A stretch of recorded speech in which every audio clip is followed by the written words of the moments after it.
These 8 vehicles are purpose-built for towing and touring across the beautiful Australian continent. But from these 8 wagons, there can only be one winner. Here at Chasing Cars, we've designed 8 tests to find that vehicle. And to begin with, we're going to start with the hardest of the lot.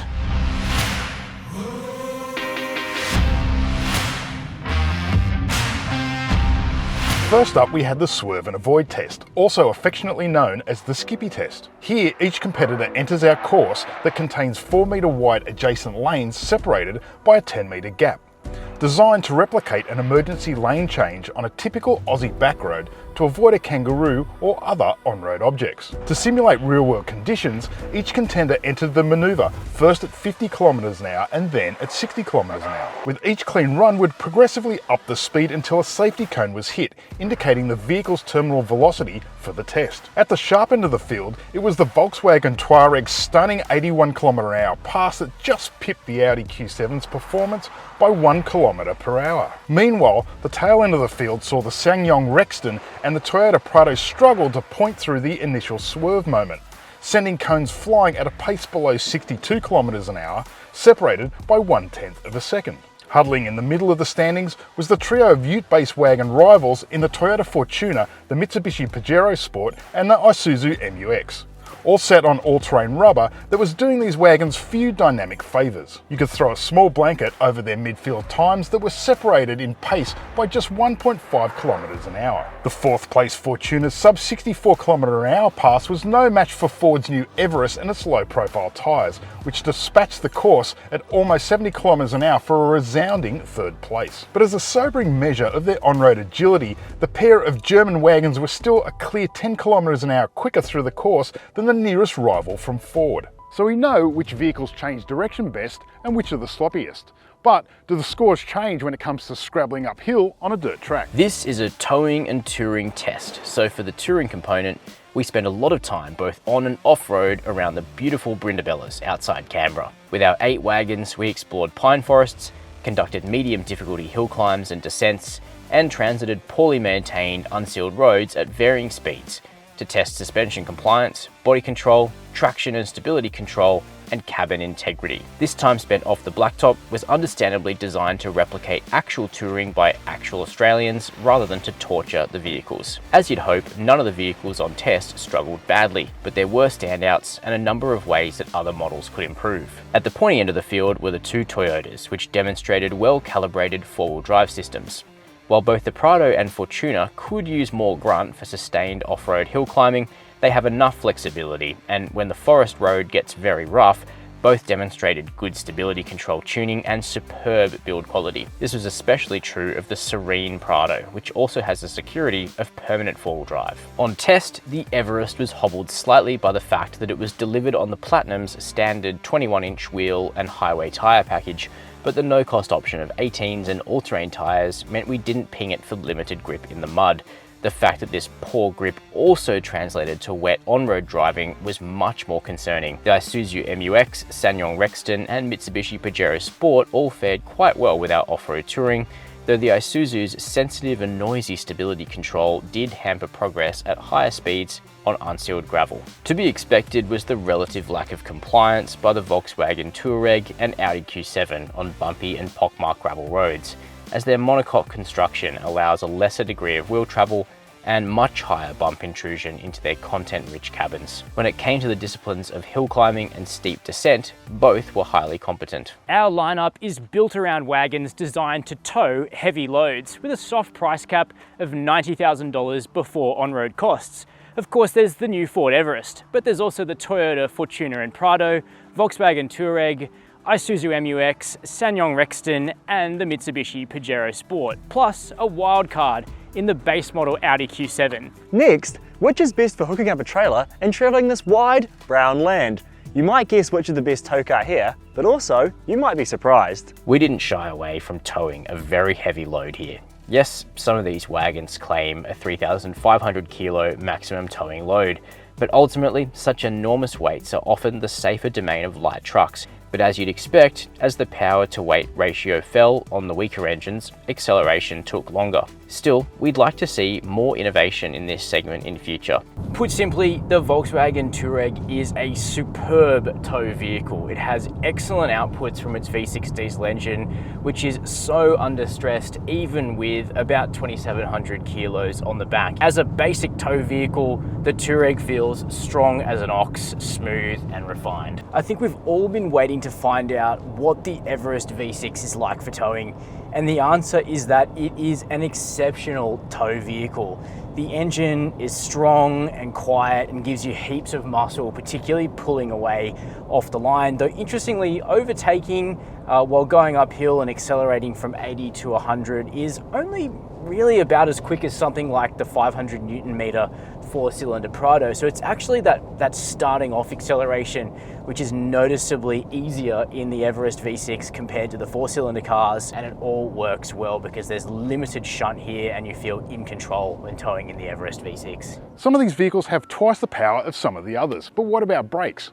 Wiping off speed is just as important as piling it on, so which one stops best? This exercise tests the brakes of these large SUVs. This reflects an emergency stop with a light load from 100 kilometers an hour. The vehicles first have to get up to 100 kilometers an hour, and once the braking zone is reached, the drivers get on the stoppers as hard as physically possible. As always, we repeat this process 3 times for fairness. At the top end of the pack was the Volkswagen Touareg with a stopping distance of 39.92 meters. To back this up, the big V-dub felt very comfortable under braking from high speed, making light work of each of the 3 big stops. Surprisingly, the Ssangyong Rexton was just 60 centimeters off the Touareg, managing a stop of 40.55 meters. Though it didn't share the V-dub's calm composure once ABS engaged, the data doesn't lie, and it's an impressive achievement for the Rexton. Then came the Audi Q7 with a stop of 41.33 meters. As you'd expect, the Q7 stopped in very similar fashion to the Touareg, but the extra 150 kgs that the Audi carries evidently takes a bit longer to stop. In terms of the least impressive stops, the Mitsubishi Pajero Sport claimed this wooden spoon with a rather sketchy result at 45.92 meters. It suffers from serious ABS hop, something that's rather disconcerting in this situation. Most notably, at the tail end of the pack was the 2.3-ton Ford Everest Platinum. Though it might have a hefty helping of power, the brakes are a weak point of this vehicle, only managing a stop of 45.87 meters, which is just 5 centimeters short of the Pajero Sport. Other rather alarming stops came from the Toyota Land Cruiser Prado, which didn't seem to engage ABS, the Isuzu MU-X, which was plagued by the same ABS hop that the Mitsubishi had, and the Toyota Fortuner, which felt very wayward under braking and required steering input to stay in a straight line. You're probably not going to take one of these tourists to the drags, but come on, we all want bragging rights. Next up, we're testing 0 to 100 km/h acceleration in 80 to 120 km/h times, which simulates real-world overtaking power. Helmets on and stopwatches ready, Andy and I hit the drag strip. First up, it's the fresh-faced Ford Everest against the big swinging Volkswagen Touareg. I mean, it's not really a comparison of the line. This thing is left in the dust. Oh, the Touareg's gone. Come on, Everest. With a massive 2.3 second advantage to the VW. Next up is the Isuzu MU-X and Toyota Fortuner, arch rivals in the showrooms and a close performance matchup on the form guide. The Fortuner is no rocket ship, but it takes the win by 0.3 of a second. Matchup 3 is Toyota's Land Cruiser Prado versus the Mitsubishi Pajero Sport. Oh, it's so neck and neck off the line. It's neck and neck. And what a close heat it is, with each wagon clocking in identical if leisurely times. Which leaves us with the Ssangyong Rexton and Audi Q7, respectively the most and least affordable competitors of the field. See ya, Ssangyong! It's not actually as far as I thought it'd be. I mean, now the Audi's walking away, but this Rexton from a dig is not bad. And it's a resounding win to the big dollar German. Right, here we are, the 2 fastest SUVs on the drag strip and the final matchup. It's a very German shootout because I'm in the Volkswagen Touareg, Kurt's in the Audi Q7. They're both very quick, both V6 diesels. Let's see who wins. No stopwatch needed here, it's a straight shootout, first to the finish line wins. 5, 4, 3, 2, 1, go. Very quick launch from the Volkswagen. We're pretty neck and neck, but the Volkswagen has a tiny bit ahead. It's pretty close. It's desperately close. Come on, Q7. Here we go. I'm walking away from the Audi now. Come on. It's just, I'm still right on his bumper. Oh no. Easy win for the Volkswagen. Wow, that's a tight race though.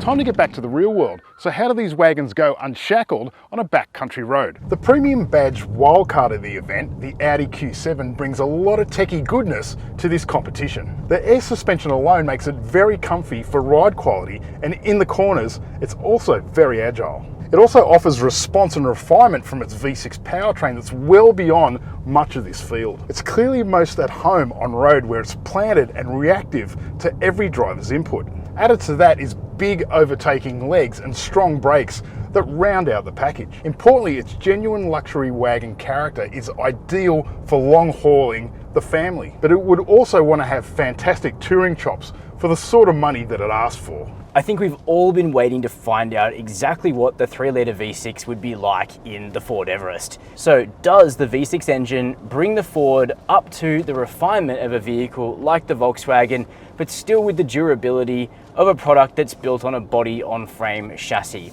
Well, the answer to that question is not quite, but the V6 is still a considerable improvement and a really nice to have feature in this vehicle. The Everest's local development paints a very different picture when it comes to ride and handling, which is among the best in this test. The Everest is quite fun to drive, particularly on the Platinum's 21-inch wheels, which are so big, but they afford the car the best turn-in of this segment. But there's no getting away from the fact it's a body-on-frame vehicle, so there are some jitters that come through in the frame and the ride. Just don't confuse the Ford Everest for a luxury Touareg competitor. The real standout about the Volkswagen Touareg is that engine. It is the hot hatch of the group, putting down the best acceleration and overtaking times by a considerable margin. It's also comfortable and dynamic to drive. The steering is the best on test. It's direct, it's well weighted, and you know exactly what the front wheels are doing in the Touareg at any time.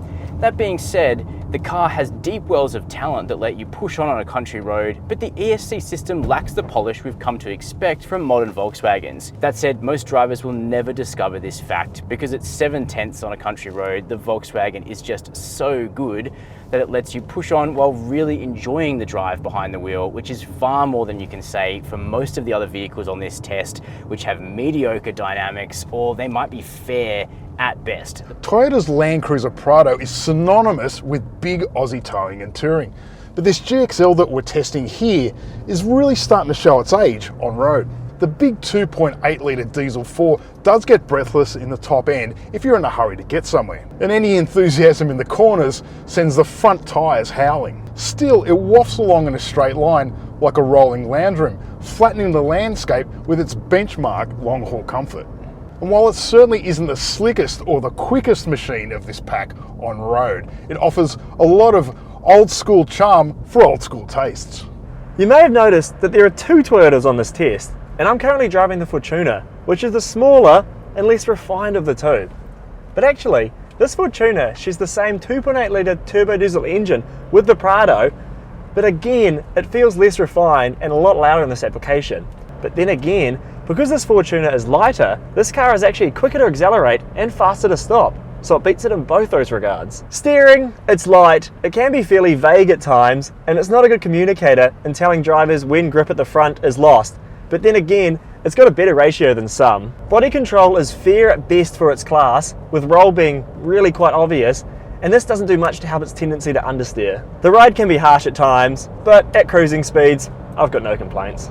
As a whole, this Ssangyong Rexton, it's a bit rough around the edges on the driving front, but then again, it probably gets away with that, considering that it's actually the cheapest vehicle on this test. And up front there sits a 2.2 litre turbo diesel engine. It's actually the smallest of the pack, but it packs a lot of torque, and this is reflected by its mid-pack performance figures, which are pretty impressive. The steering is light, and there's barely any real-world road feedback, and at times it has a bit of punishing rack rattle, which isn't good. And then also, the ESC won't hesitate to grab the front brakes if it detects the slightest hint of understeer, which doesn't give me a lot of faith in the system. At times, the ride can be harsh, but as a whole, at cruising speeds, it sits nicely on the road. A high centre of gravity is something that all of these 4x4 vehicles have in common, but it seems particularly obvious in this Rexton, and at times the body roll can be quite concerning. Throughout this test, I've actually developed quite a soft spot for this Isuzu MUX, and that's mostly because of its ute-based charm that a lot of these vehicles seem to have lost. It rides fine, it can be a little harsh over bumpy roads and etc, but for the most part at cruising speeds you won't have any complaints. The 3-litre turbo diesel engine is very torque heavy and it pulls really hard in a straight line, but it makes no effort at all to hide its agricultural roots. I'd say the two aspects where this Isuzu MUX gets let down, one is in the throttle response, which can feel painfully laggy at times, and two, in the ESC, where if you come into a corner and it detects the slightest hint of understeer, it will grab the brakes, which not only dips the front, but also cuts power entirely to the engine for a few seconds, so you're left in this strange bog, kind of hoping for a bit of shunt that never comes. The Pajero Sport is one of those vehicles that actually drives really politely up until a certain point, where once you push it past that point, the chassis starts to become ragged. The whole Pajero Sport package comes together okay for normal Australian country road and gravel road driving. But it's when you start using the vehicle on more of a technical country road where you need to start being a little bit careful of some of its responses.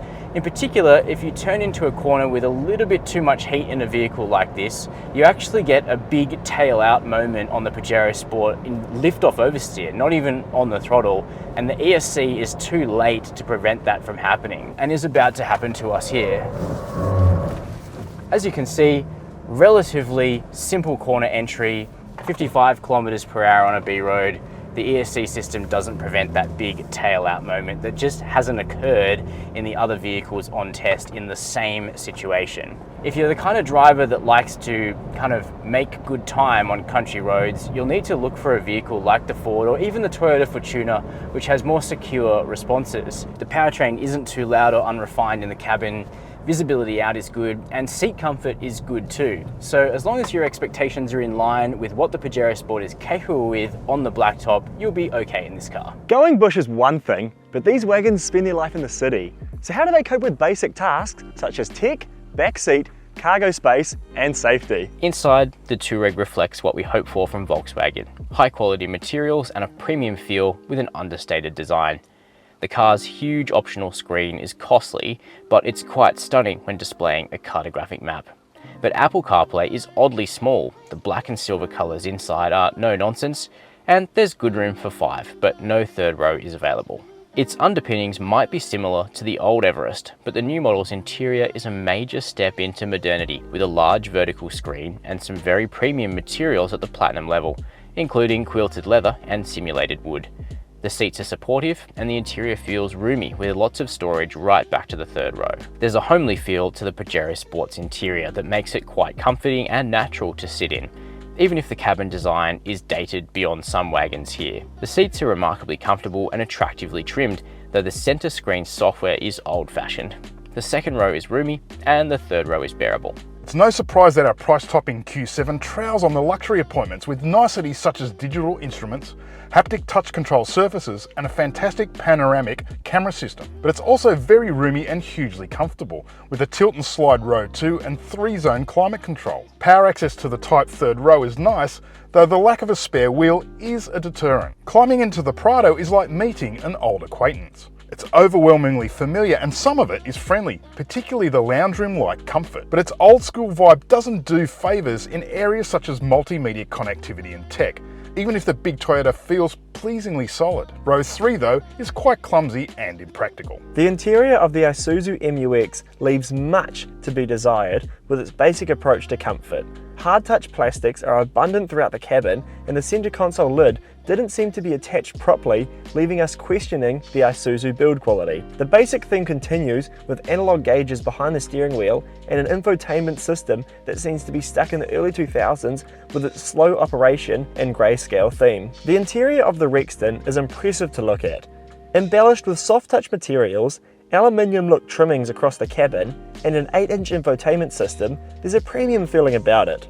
Despite this, the features are still basic, with just dual zone climate control, one-way steering wheel adjustment, and second row seats that tilt but don't slide. As expected, the cabin of the Toyota Fortuner falls in line with most of its other vehicles, with basic fixtures that seem to prioritize function over form. Despite this, it gets a healthy helping of soft touch materials across the dash, which make this Fortuner feel like a baby Land Cruiser. The instruments are analog and the infotainment screen is basic, but we can forgive Toyota for this because it'll all probably still be working in 50 years' time.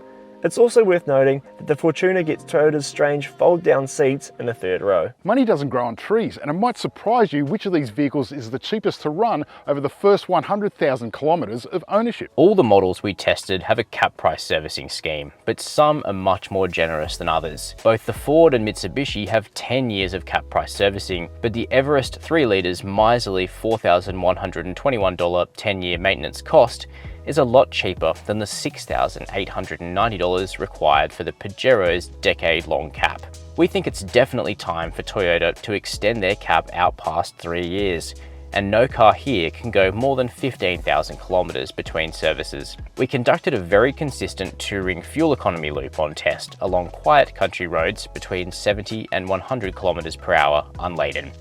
The group spread was pretty tight, but the standouts were the two Volkswagen Group products with their equal 7.2 litre per 100 kilometre test results. The Rexton impressively beat its own claimed fuel use by 11%, while the Ford blew out on its claim by the same margin, with a worst on test 9.5 litres per 100 kilometre result. But it's the Prado's tested touring range that is the true standout here, thanks to its 150 litre fuel tank. When it comes to warranty, it's easy to be attracted by Mitsubishi's 10-year 200,000 kilometre promise.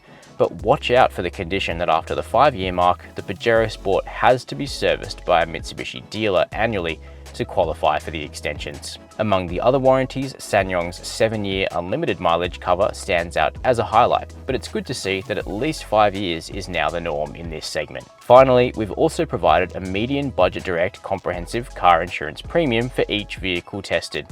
Note, everybody's situation varies and your premium will vary based on things insurers take into account, like your driving history, where you live, and how you garage the car. With 8 tough challenges out of the way, we've narrowed the field down to just 4 vehicles. And in 4th place, with an honourable mention, is the Audi Q7 45 TDI. It's expensive, we get that. We set a soft price cap of $90,000 and this vehicle is $108,000 before on-road costs. We understand that. But sometimes you get what you pay for, and you do in the base model Audi Q7, which uses its standard fit air suspension to amazing lengths. It makes this car incredibly easy to tow with, from hitching through to performance when pulling up hills. But it also has exceptional on-road dynamics. It stops among the quickest vehicles on this test, and if you do have a generous budget for a towing and touring vehicle, it's worth at least considering the Audi Q7. You may be surprised that 3rd place goes to the Toyota Fortuner Crusade, a ute-based wagon that is often overlooked in motoring journalism as a solid option for towing and touring, but that's exactly what the top-end Fortuner is. It tows with greater ease than the Prado, which uses its same running gear but is a heavier vehicle by a considerable margin. And that's also why the Fortuner goes and stops and steers better than the venerable Prado. But it still has a strong sense of Toyota's unbreakable quality to it, but its on-road dynamics are much better than you'd expect and significantly more polished than those of the Pajero Sport or the MUX. 2nd place in our towing and touring four-wheel drive megatest goes to the new Ford Everest Platinum V6. This is an impressive vehicle and a good step on from the previous generation Everest, which was honestly an underrated vehicle. The same polished on-road dynamics remain and they're elevated even further, and the presence of a big new V6 engine improves drivability in every way and makes this a towing monster as well, if not quite as strong as the two vehicles with the Volkswagen Group V6 engines under their bonnets. But the Everest has 2 big foibles. The first is that its brakes are simply not good enough for a vehicle that costs $84,000 drive away and has designs on competing with the Volkswagen, which stops almost 6 meters sooner from 100 kilometers per hour. That kind of thing matters. when you're touring in the country. But there's also the fact that we're yet to find an Everest on a wheel and tyre package that we like. The car looks like it's up on its tippy toes on these 21-inch wheels, and that's how it drives, with a lack of outright grip on the road, even though it really does come alive off the road. On optional 18-inch wheels, which are no cost on this specification, we've also judged the vehicle to have a lot of understeer in the dry, so perhaps it's the Sport V6, which could be the Goldilocks specification. But we just don't know that yet. However, it's not lost on us that the Everest has a full-size underslung spare wheel, even on these big 21s. But there can be only one winner, the vehicle that scored highly across the board and gave up little to its rivals. So, which is it? For the brand's first ever win in a Chasing Cars mega test, our winner here is the Volkswagen Touareg 170 TDI. On road, nothing here can touch the Volkswagen Touareg, which is relatively lightweight for this pack and is endowed with superb passive suspension, excellent steering, and an incredibly punchy, long-running V6 diesel powertrain. It tows well, it goes well, it stops the best out of this set from country road speeds. Even on our punishing, pockmarked gravel road and off-road loops, the Touareg was right up there. It doesn't ride daintily over bumps off-road like a Toyota Prado, but simply put, it just isn't that far off. It's quite staggering for a unibody vehicle just how much the Volkswagen Touareg can do. But nothing in this pack was without its flaws. And when it came to the Volkswagen, they were the lack of a third row, but also the lack of a full-size alloy spare wheel, which certainly wasn't lost on us. But unlike some of the vehicles here, which have incredibly mediocre dynamics that simply can't be fixed, you can rectify the lack of a full-size spare on the Volkswagen. If you are serious about touring across this continent, it's the kind of thing that you'd want to invest in carrying with this vehicle to give you additional peace of mind. But on virtually every other metric, it was impossible for our judges to ignore just how far ahead the Volkswagen Touareg was in this pack. And if you're considering a car to tour and tow, this Volkswagen Touareg 170 TDI is our pick. And it's the sole winner here of the Chasing Cars Gold Star Award. So that brings us to the end of our towing and touring four-wheel drive mega test, where our team of experts has put in a whole week of closely evaluating these cars in pretty much every situation we think that you could need them for. We've obviously come to our opinion, now we want to turn it over to you. So let us know your thoughts down below in the comments. Would you have chosen something different as the winner? Have you bought something different? Let us know what you think down there. We answer as many as we can. Also, don't forget to subscribe if you like this kind of content. We've got another big mega test coming out soon here on Chasing Cars, so stay tuned. And as always, thank you for watching.